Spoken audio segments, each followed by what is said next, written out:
नमस्कार दोस्तों, मैं ए.के. महेश्वरी उत्तमांश IAS नौकरी अड्डा में आपका एक बार फिर से स्वागत है।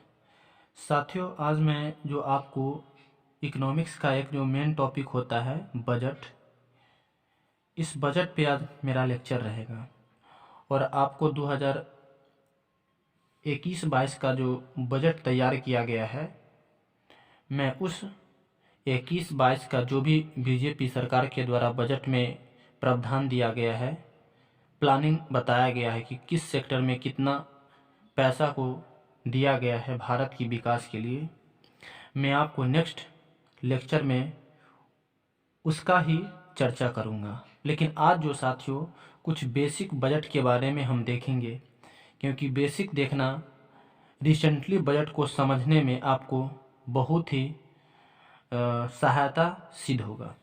तो यहाँ पर हम देखेंगे साथियों बजट के कुछ इतिहास और बेसिक बातें जो हम इसमें स्टडी करेंगे। साथियों, आज मेरा स्टडी रहेगा बजट क्या है, फिर उसके बाद मनी बिल क्या होता है, फाइनेंस बिल क्या होता है, बजट तैयार कौन करता है और रेल बजट क्या होता है।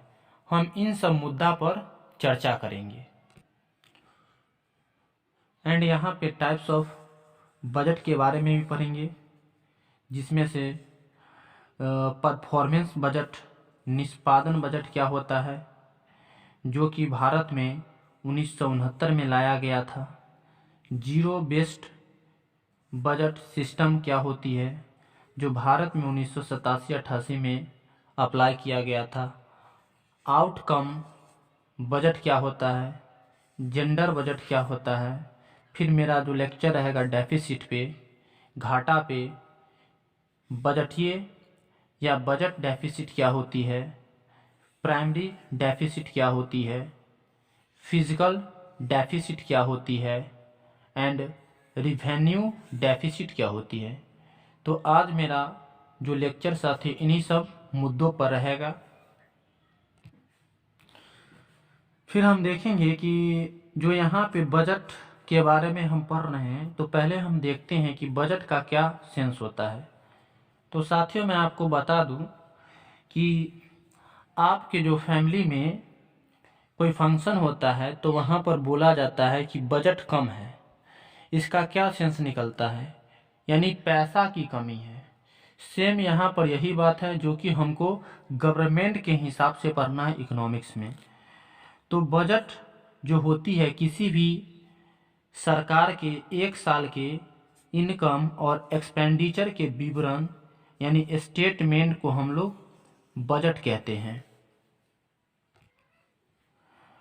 बजट एक लैटिन वर्ड है जो कि फ्रांस के बुजेट से लिया गया है, बुगेट से लिया गया है और यह एक चमड़े का थैला होता है।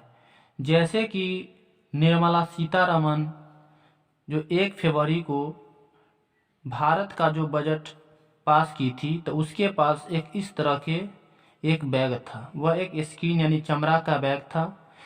इस टाइम तो 2021-22 का जो बजट इंडिया गवर्नमेंट के जो वित्त मंत्री है निर्मला सीतारमन डिजिटल मोड में प्रस्तुत की है। तो इसमें से एक जो आपका टैबलेट निकाली थी, फोन टाइप का जो होता है, उसमें टोटल बजट का व्याख्या किया गया है। बजट बुगेट क्यों बोला गया है, बजट को बुगेट क्यों बोला गया है, तो 1973 में ब्रिटिश वित्त मंत्री रॉबर्ट वोलपोल संसद में चमड़े के थैले लेकर गए, जिसे वित्तीय प्रस्ताव निकाले, तब से इसका नाम बजट पड़ गया। तो आई होप साथियों आपको यहाँ पे समझ में आया कि बजट कैसे पड़ा। तो ब्रिटिश के जो वित्त मंत्री थे रॉबर्ट वोलपोल 1773 में जब संसद में गए, तो उसके अंदर में से एक दस्तावेज निकाले और उन्होंने उसका नाम बजट से संबोधित कर दिया और उसी समय से यह एक बजट के रूप में दुनिया में पहचाने जाने लगा। बजट शब्द फ्रेंच भाषा के बुगेट बोगेट से लिया गया है। हमारे संविधान में बजट शब्द का उल्लेख नहीं है। इसकी जगह पर वार्षिक वित्तीय विवरण का उल्लेख संविधान के अनुच्छेद नंबर 112 में मिलता है। भारतीय संविधान में बजट लिखा नहीं गया है, लेकिन उस बजट के प्लेस पे जगह पे वार्षिक वित्तीय विवरण एनुअल फाइनेंशियल स्टेटमेंट, जो कि भारत के संविधान के अनुच्छेद 112 में वर्णित है। बजट एक सरकार की राजकोषीय नीति, फिजिकल पॉलिसी का एक लेखापत्र होता है। कहने का मतलब कि भारत को कितना राजकोषीय, मतलब कि भारत को कितना घाटा लगा, उसे एक पन्नों में या एक सॉफ्ट कॉपी पे लिखा जाता है। हार्ड कॉपी बोला जाए तो जो ये हार्ड कॉपी है, सॉफ्ट कॉपी जो फोन वगैरह में, टैबलेट वगैरह में रहता है। राष्ट्रपति के सहमति से वित्त मंत्री लोकसभा में वित्तीय वर्ष के लिए 1 साल के लिए बजट को प्रस्तुत करता है। कौन अनुमति देते हैं? तो राष्ट्रपति। किसे? तो जो फाइनेंस मिनिस्टर होती है उसे बोला जाता है कि आप लोकसभा में इसे प्रस्तुत कर सकते हैं। तो इस बार निर्मला सीतारमण रामनाथ कोविंद के माध्यम अनुमति से की। संसद में बजट को मनी बिल के रूप में प्रस्तुत किया जाता है। यहाँ पर साथियों, मेरे संविधान में बजट को वार्षिक वित्तीय विवरण के रूप में दिखाया गया है अनुच्छेद 112 में, जबकि संसद में यही बजट मनी बिल के रूप में प्रस्तुत किया जाता है, यानी पास किया जाता है। तो यहाँ पे 2 मेन टॉपिक साथियों क्लियर हो जाने चाहिए। मनी बिल आर्टिकल 110 के लोकसभा में प्रस्तुत करते हैं। मतलब कि देखा जाए तो संविधान में वही बजट आर्टिकल 112 के हिसाब से वार्षिक वित्तीय विवरण के रूप में है, जबकि वही बजट संसद में मनी बिल के रूप में 110 अनुच्छेद के रूप में प्रस्तुत किया जाता है। कोई बिल मनी बिल है या नहीं, लोकसभा स्पीकर ही इसको तय करते हैं, जैसे कि ओम बिरला इस बार किए। अब यहाँ पर यह जो मनी बिल को कहाँ रखा जाता है, तो उसे मनी बिल को संचित निधि से दिया जाता है या संचित निधि में रखा जाता है। सरकार का मनी इसमें होता है, मतलब कि सरकार जो टैक्स के रूप में, इनडायरेक्ट या डायरेक्ट टैक्स के रूप में जो पैसा लेते हैं कंपनी से या सर्विस वगैरह वाला व्यक्ति से, तो उसका पैसा लेकर कहाँ, तो उनके पास एक तिजोरी है, बैंक इसको हम बोल सकते हैं संचित निधि। संचित का अर्थ होता है इकट्ठा और निधि का मतलब होता है पैसा, धन। संचित निधि से बहुत सारा काम होता है, जैसे कि धन निकालना, धन जमा करना, उधार लेना, उधार देना, न्यू टैक्स को लाना या हटाना, इन सभी संबंधित प्रस्ताव वाले विधेयक या बिल को मनी बिल कहते हैं। और इन सब का जो नज़र किसका रहता है, तो लोकसभा अध्यक्ष का रहता है, लोकसभा स्पीकर का रहता है। जैसे कि किसी भी फंड को अगर सरकार अनुमति देती है कि 10 करोड़ रुपया एज ए एग्जाम्पल स्वास्थ्य विभाग को 10 करोड़ रुपया देना है, तो किसकी सिग्नेचर सबसे पहले होगा? लोकसभा अध्यक्ष का। जैसे वह पास कर देगा, लिखा गया एक पर्ची पर कि इतना इतना करोड़, तो वह बिल पास हो गया। बिल कहने का मतलब कि पैसा का डिजिट रूप में होना किसी भी पेपर पर। तो ये सब काम किसका है? तो लोकसभा अध्यक्ष साहब का है। लोकसभा का स्पीकर पारित जो मनी बिल कैसे करते हैं, तो लोकसभा जब पारित कर देते हैं मनी बिल है या नहीं, अगर है तो वह फिर किसके पास जाता है, तो राष्ट्रपति के पास जाता है। कहने का मतलब कि संसद में मनी बिल कैसे पास होता है, हम साथियों इसको यहाँ देख रहे हैं। तो राष्ट्रपति के पास मनी बिल जाने के बाद वह लोकसभा में जाता है, लोकसभा में जाने के बाद राज्यसभा में जाता है और राज्यसभा वह अपने पास 14 दिनों के रखने के बाद रिजल्ट सुनाता है और उसे वह फिर राज्यसभा में 14 दिन रहता है और उसके बाद फिर इसके बाद क्या होता है कि लोकसभा में भेज दिया जाता है। कितना दिन के बाद? तो 14 दिन के बाद। यहाँ पर एक बात और साथियों मैं आपको बता देना चाहता हूँ कि कोई भी साल का जो बजट होता है उसे जिस दिन लोकसभा में प्रस्तुत किया जाता है उसी दिन राज्यसभा में भी प्रस्तुत करना अनिवार्य है और वह राज्यसभा उसे कितना दिनों तक अपने पास रख सकता है? तो 14 दिनों तक। एज ए एग्जाम्पल 21-22-2000 का जो बजट पेश हुआ है 1 फरवरी को, तो आज आपका जो तारीख है वह 6 तारीख है, तो उसके पास 14 दिन शाम 14 फरवरी के शाम तक रहेगा। मतलब कि आज 6/2/21 में अभी राज्यसभा के ही पास है, लोकसभा के पास गया। जैसे ही लोकसभा के पास जाता है तो राष्ट्रपति से पारित कर देता है, पास कर देता है। अपने क्या? तो अपने सिग्नेचर के हिसाब से उसे पास कर देते हैं। तो मनी बिल आपको समझ में आ गया होगा। अब यहाँ पर फाइनेंस बिल के बारे में, वित्त विधेयक के बारे में समझते हैं। इस दस्तावेज में नए करों को लागू करना, पुराने करों में परिवर्तित संबंधी प्रस्ताव रखे जाते हैं। जैसे कि इस बार शिक्षा व्यवस्था में कितना, या फिर हम समझेंगे कि जियो कंपनी से हमें कितना टैक्स लेना है, फिर रिलायंस कंपनी को हमें कितना टैक्स छोड़ देना है। इन सभी में परिवर्तन फाइनेंस बिल के हिसाब से होता है जो कि संसद में पास किया जाता है, जिसे वित्त विधेयक हिंदी में फाइनेंस बिल को बोलते हैं। इसका उल्लेख संविधान के अनुच्छेद 117 में किया गया है।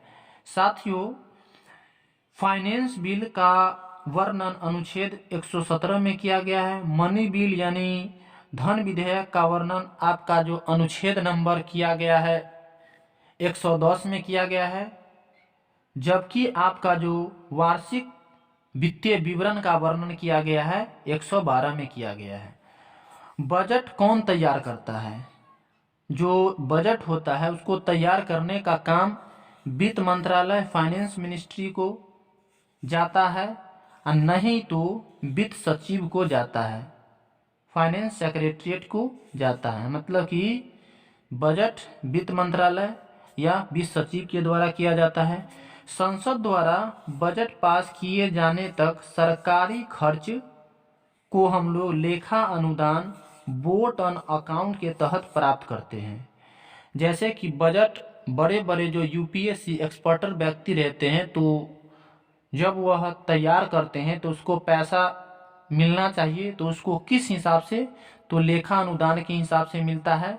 और इस लेखा अनुदान का जो वर्णन किया गया है वह आर्टिकल नंबर 116 में किया गया है। बजट बनाने का प्रक्रिया 70-75 दिनों तक चलता रहता है, लेकिन लास्टली इसका मेन 7 दिनों तक होता है। जिस दिन लोकसभा में बजट पेश किया जाता है उसी दिन राज्यसभा में भी बजट को पेश किया जाता है। तो दोनों एक ही दिन, दोनों जो हाउस है, अपर हाउस और लोअर हाउस, दोनों में बजट एक ही दिन पास कराना अनिवार्य है। लेकिन जो राज्यसभा है अपने पास 14 दिनों तक के रखेगा। और यहाँ पे रेल बजट के बारे में हम पढ़ते हैं। रेल बजट को जनरल बजट से 1924 में एक वर्थ कमेटी के तहत अलग कर दिया गया था। मीन्स 1924 से पहले जो था रेल बजट और जनरल बजट एक ही था, लेकिन 1924 में, इस समय अंग्रेज का शासन था भारत में, उस समय से लेके और यह आपका जो 1999 तक आपका चला था रेल बजट अलग और जनरल बजट अलग। लेकिन फाइनली 1 फरवरी 1917 को इसको रेल बजट के साथ मिला दिया गया। मतलब कि फाइनली इस रेल बजट को किसके साथ? जनरल बजट के साथ मिला दिया गया और एक साथ प्रस्तुत किया गया। मीन्स अब कोई रेल बजट नहीं होगा। जैसे कि हम देखते हैं कि अभी जो रेल मंत्री है पीयूष गोयल, उससे पहले सुरेश प्रभु थे। तो सुरेश प्रभु अंतिम रेल बजट पास करने वाला बजटीय मंत्री था। टाइप्स ऑफ बजट के बारे में हम देखेंगे तो इसमें आपका परफॉर्मेंस बजट यानी निष्पादन बजट है। जैसे कि साथियों यहाँ पर मैंने आपको टाइप्स ऑफ बजट के बारे में performance budget, zero based budget, outcome budget और जेंडर बजट मैंने आपको फर्स्ट स्लाइड में ही बताने का कोशिश किया। अब मैं इसी को विस्तारित रूप से आपको बताने का चेष्टा कर रहा हूँ। तो यहाँ पर टाइप्स ऑफ बजट में परफॉर्मेंस बजट यानी निष्पादन बजट किसको कहते हैं? चालू वित्तीय वर्ष के परिणामों को आधार मानकर अगले वर्ष का बजट तैयार करना परफॉर्मेंस बजट कहलाता है। भारत में प्रथम दफा 1969 में परफॉर्मेंस बजट लाया गया था और 1969 में नील आर्मस्ट्रॉन्ग भी चंद्रमा पर गए थे और 1969 में बहुत सारा जो घटना घटा था।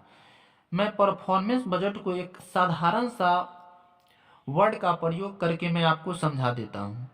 जैसे कि परफॉर्मेंस बजट अगर देखा जाए तो इसमें कह रहा कि चालू वित्तीय वर्ष के परिणामों को आधार मानकर अगले वर्ष का बजट तैयार करना परफॉर्मेंस बजट कहलाता है। जैसे कि 2021-22 में जो बीजेपी की सरकार ने बजट तैयार किया है तो वह बजट 19-20 में देखा होगा कि 19-20 में भारत को कितना पैसा खर्च हुआ है और कितना पैसा इनकम हुआ है, उसके हिसाब से इसमें ये बात बताई जाती है परफॉर्मेंस बजट में। एंड यहाँ पर फिर जीरो बजट है। Zero budget zero based budget system के बारे में जो भारत में 1987-88 में प्रस्तुत प्रथम बार किया गया था। इस बजट के तहत पुराने वर्षों के व्यय पर विचार नहीं किया जाता। यदि हमको पिछले वर्ष के कोई बजट देखना है, उसको अगर जीरो बजट देखना है तो कितना खर्च हुआ और कितना इनकम हुआ उसको पोस्टपोन कर दिया जाता है।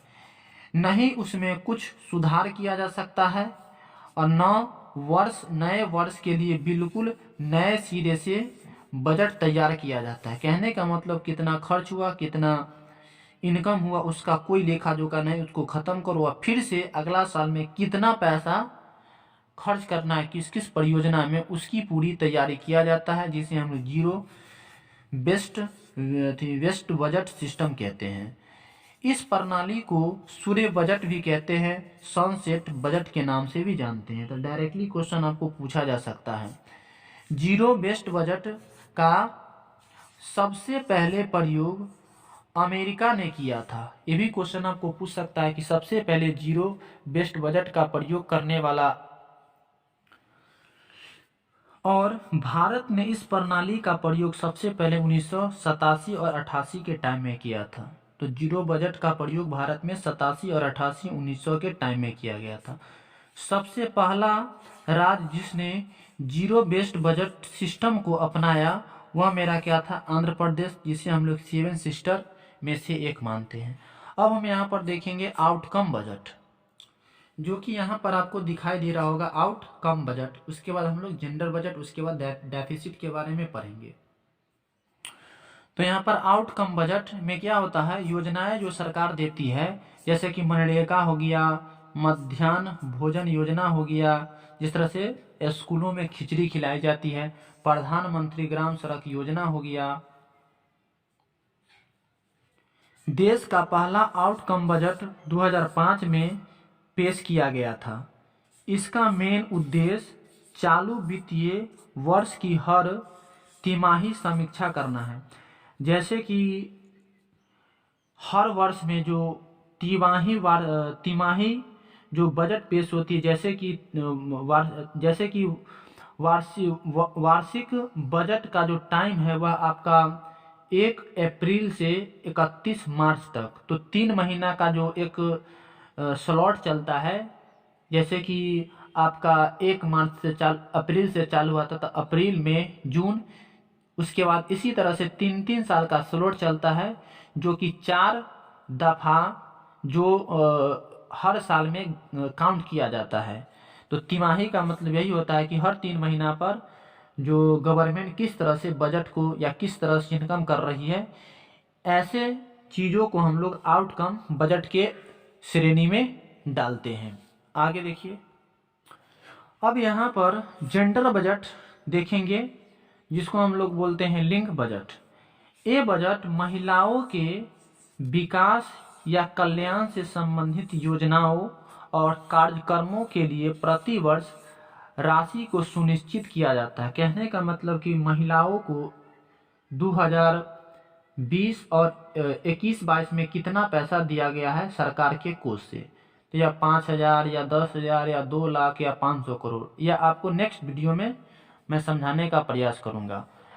तो इस तरह से जेंडर बजट आपको समझ में आ गया। या पुरुषों के लिए सरकार ने कितना पैसा का स्कीम रखा है, किस किस सेक्टर में रखा है, महिलाओं के लिए कितना रखा है, इन सभी मुद्दों को हम लोग जेंडर बजट के हिसाब से समझते हैं।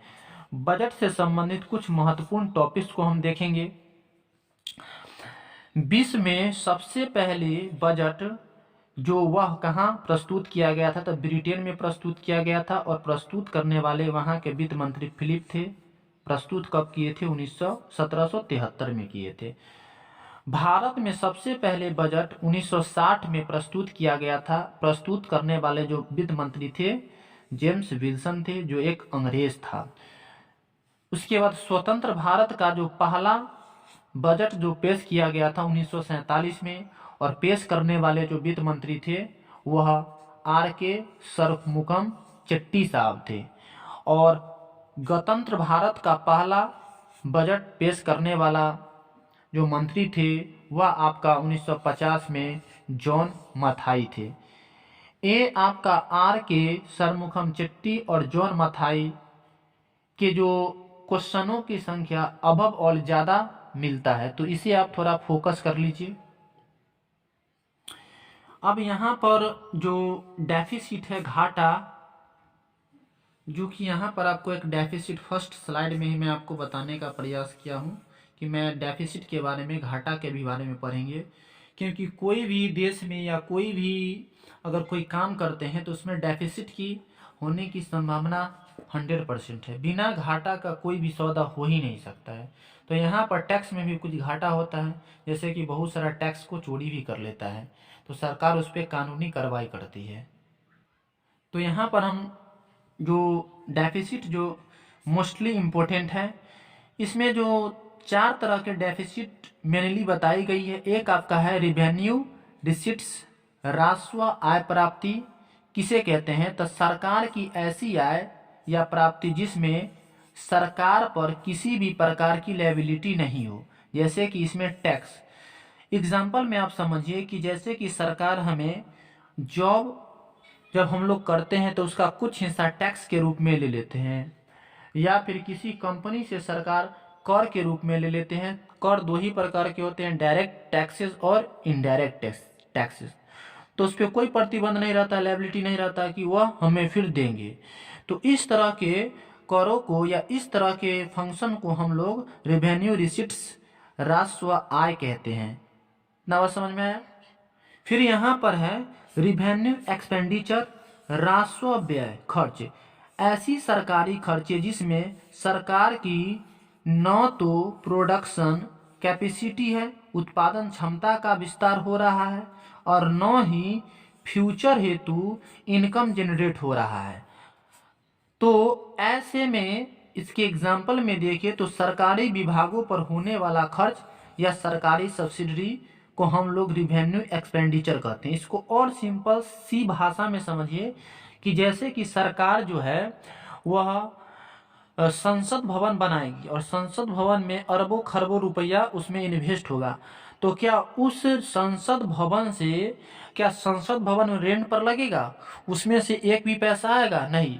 आप लोग इसमें थोड़ा दिमाग लगा सकते हैं कि उसमें कानून बनाएगा तो कानून से पैसा आएगा, यह कोई थॉट या लॉजिक नहीं है, उससे एक पैसा आना चाहिए। जैसे कि हम लोग शहर में एक बिल्डिंग बनाते हैं तो किसी को रेंट पे दे देते हैं, तो उससे क्या एक मेरा उम्मीद रहता है कि कुछ पैसा आए, लेकिन यहाँ पर नहीं। तो इसको हम रेवेन्यू एक्सपेंडिचर, राजस्व व्यय कहते हैं। ऐसी सरकारी खर्च जिसमें सरकार की न तो प्रोडक्शन कैपेसिटी का विस्तार हो रहा है और न ही फ्यूचर में इनकम जनरेट होगा, मतलब कि उससे कोई नहीं होगा। जैसे कि अगर कोई भी मंत्रिमंडल है, मंत्रिमंडल को अगर हम पैसा दे दे करोड़ रुपया, सपोज कीजिए कि राष्ट्रपति को 2-3 लाख रुपया मिलता है, क्या वो पैसा उस पर लगाते हैं तो उसमें से हमको एक भी रुपया रिटर्न इंटरेस्ट के रूप में आता नहीं आता है, तो उसको हम लोग क्या कहेंगे, रिवेन्यू एक्सपेंडिचर, राजस्व आय कहेंगे। एंड जो आपका है कैपिटल रिसिट्स है, पूंजीगत आय या प्राप्ति, सरकार की ऐसी आय या प्राप्ति जिसमें सरकार पर लायबिलिटी होती है, इन फ्यूचर सरकार को भुगतान करना होता है। जैसे कि घरेलू ऋण, विदेशी ऋण। जैसे कि सरकार मोदी क्या किए कि IMF या वर्ल्ड बैंक से कोरोना वायरस को सही करने के लिए पैसा लिए, तो उनका दायित्व है कि उस जो पैसा हम डेबिट के रूप में लिए हैं IMF या वर्ल्ड बैंक से, उसे हमें पुनः रिटर्न करना होगा। तब वैसे आय को हम लोग कैपिटल रिसिप्ट्स या पूंजीगत आय कहते हैं। आई होप आपको समझ में ये कैपिटल रिसिप्ट्स भी आया होगा। एंड आपका जो है कैपिटल एक्सपेंडिचर, पूंजीगत व्यय, इसमें क्या होता है कि खर्च जिसमें सरकार की प्रोडक्शन कैपेसिटी का विस्तार हो रहा है और फ्यूचर में इनकम जनरेट होगी। जैसे कि अस्पताल, उद्योग धंधा। जैसे कि मोदी सरकार क्या किए कि अस्पताल खोल दिए मरीजों के लिए, या एक फैक्ट्री लगा दिए, गन्ना फैक्ट्री लगा दिए। तो क्या उस अस्पताल में अगर मरीज जाएंगे, पेशेंट जाएंगे, तो उसमें क्या पैसा देंगे वो, तो वो पैसा जो दिए तो क्या उसे इनकम नहीं हुआ, इनकम हुआ। गन्ना फैक्ट्री में गन्ना को डाला गया और उसमें मजदूर गए, तो एक मजदूर को भी वहां पर काम मिला, रोजगार मिला, और प्लस में सरकार को भी वहां पर कुछ टैक्स मिला। तो इन जैसे जो व्यय होते हैं उसे हम लोग कैपिटल एक्सपेंडिचर यानी पूंजीगत व्यय कहते हैं। अब यहाँ पर हम कुछ डेफिसिट, घाटा से रिलेटेड कुछ फार्मूला को देख लेते हैं, जो कि यह बहुत ही मोस्टली फार्मूला है। जैसे कि total expenditure minus total receipt को हम लोग कहते हैं बजट डेफिसिट कहते हैं। मतलब कि कुल खर्च माइनस कुल आय इक्वल टू बजट डेफिसिट, मतलब कि इसको हम बोल सकते हैं राजकोषीय नहीं, इसको हम बोल सकते हैं बजटीय घाटा बोल सकते हैं। एंड दूसरा है total expenditure minus total receipts, total receipts except borrowing equal to physical deficit. Physical deficit greater than budget deficit. कहने का मतलब कि फिजिकल डेफिसिट से बहुत ही हानिकारक व डेंजर होता है। फिजिकल डेफिसिट जो होती है वह आपका बजटीय डेफिसिट से डेंजर होती है। कहने का मतलब कि किसी भी देश में अगर फिजिकल डेफिसिट आ गई है तो ये समझा जाता है कि उस देश का जो हालात बहुत ही नाजुक है। अगर बजटीय डेफिसिट है तो उसमें लॉस कम होता है, लेकिन इसकी अपेक्षा कम होता है।